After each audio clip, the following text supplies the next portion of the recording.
একবার রাসূল সাল্লাল্লাহু আলাইহি সাল্লাম এবং সাহাবারা মসজিদে বসেছিল।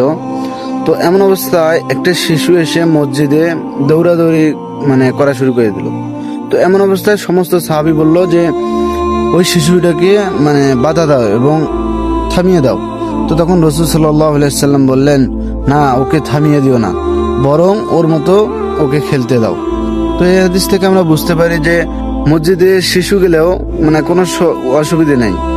যে জায়গায় রাসূল সাল্লাল্লাহু আলাইহি সাল্লাম থামিয়ে দেননি সে জায়গায় আমরা শিশুদের বকাবকি করি। তো সে তো শিশু, তার তো এখনো 7 বছর হয়নি, তার তো গুনাহ লেখাই শুরু হয়নি, সে মসজিদে কথা বললে কি গুনাহ হবে? যে জায়গায় আমরা বড় মানুষ যদি মসজিদে কথা কই, আমাদেরকে ফেরেশতা প্রথমবার আল্লাহর বন্ধু বলে বাইর হয়ে যেতে বলে। এমনকি যখন 2-3 বার যখন আমরা কথা বলি, তখন ফেরেশতা আল্লাহর শত্রু বলে বের হয়ে যেতে বলে। সে জায়গায় আমাদের নিজেদেরই সচেতন হওয়া উচিত, ছোটদের কথা তো পরে। ধন্যবাদ।